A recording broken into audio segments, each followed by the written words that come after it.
নমস্কার বন্ধুরা, বাংলা বার্তায় আপনাদের স্বাগত। সাম্প্রতিককালে বাংলাদেশে অন্তর্বর্তী সরকার গঠন হয়েছে। সেখানে দেখতে পাচ্ছি একজন নবীনজয় ব্যক্তি নেতৃত্ব দিচ্ছে এবং শীর্ষ আধিকারিক হিসাবে তিনি শপথ গ্রহণ করেছেন। তিনি সরকার চালাচ্ছেন।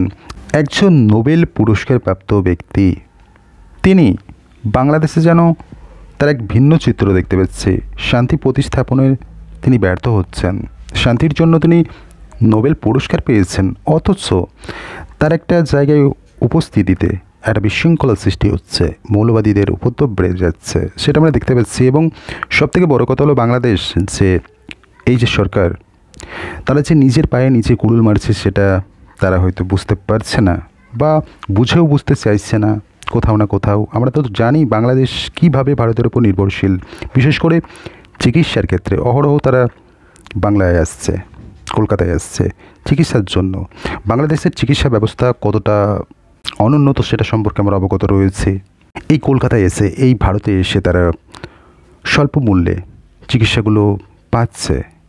বাংলাদেশের যে সমস্ত গরিব জনগণ রয়েছে তাদের জন্য একটা সহজলভ্য উপায় এই বাংলার বা এই ভারতের এই যে চিকিৎসা ব্যবস্থা, সেটা তাদের জন্য অনেকটাই উপকারে আছে।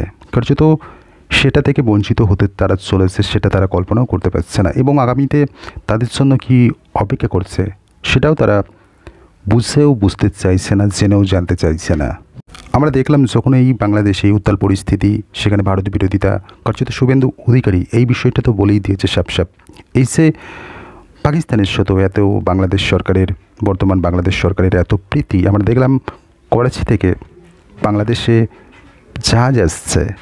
এবং আমরা দেখতে পাচ্ছি সাম্প্রতিককালে ইউনূস সরকার যেন কোথাও না কোথাও পাকিস্তানের সঙ্গে একটা সম্পর্ক উন্নত করার অবিরত প্রয়াস করেই যাচ্ছে বা প্রয়াস চালাচ্ছে, যাতে পাকিস্তানের সঙ্গে তাদের একটা সম্পর্ক মজবুত হয়। বিগত সরকার যখন শেখ হাসিনার সরকার ছিল তখন তো সেটা সম্ভব ছিল না। কার্যত মুক্তিযোদ্ধার যে বিষয়টা, শেখ হাসিনা সেটা বরাবরই প্রাধান্য দিতেন।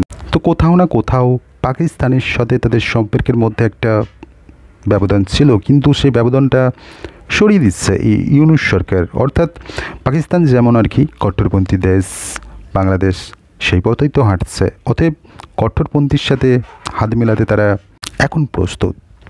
ইউনূসের যে এই পাকিস্তান প্রীতি এবং বাংলাদেশের মধ্যে আমরা দেখেছি মৌলবাদীদের যে উপদ্রব, যে ভারত বয়কট, একটা বিদ্বেষ তাদের মধ্যে তৈরি হয়েছিল। কার্যত শুভেন্দু অধিকারী এই পরিপ্রেক্ষিতেই বলেছিলেন বাংলাদেশ এবার করাচি যাক, পাকিস্তান যাক চিকিৎসা করাতে, ভারতে কেন আসছে?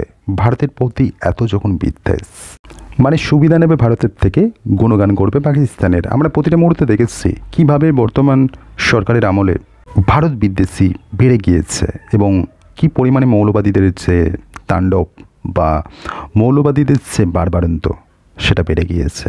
এবং সাম্প্রতিককালে আমরা দেখলাম একটি কলেজে, একটা নামী কলেজ বাংলাদেশের, সেখানে ভারতীয় যে পতাকা সেটাকে অসম্মান করা হলো, সেটা পা দিয়ে যাওয়া হচ্ছে। সেটা ভারতের পক্ষে এবং ভারতের প্রতি কতটা অসম্মান সেটা ভারতবাসী হিসাবে প্রত্যেকেই জানে। এবং ফলত এই কারণেই হয়তো জেএন রায় হাসপাতাল তাদের পক্ষ থেকে একটা সিদ্ধান্ত নেওয়া হলো যে আপাততভাবে তারা বাংলাদেশি রোগীদের সমস্ত রকম চিকিৎসা বন্ধ রাখছে। এবং চিকিৎসক নারায়ণ বন্দ্যোপাধ্যায় সোশ্যাল মিডিয়ায় এমন একটা পোস্ট করেছেন যে সবার আগে দেশ, তারপর রোজগার। অতএব যে দেশে ভারতের জাতীয় পতাকাকে অসম্মান করা হচ্ছে, সেই দেশের মানুষকে পরিষেবা দেওয়াটা হয়তো বা সমীচীন হবে না। কার্যত সেই কারণেই তারা সিদ্ধান্ত নিয়েছে যে বাংলাদেশি যারা রোগী রয়েছে তারা তাদের হসপিটালে চিকিৎসা বন্ধ রাখবে।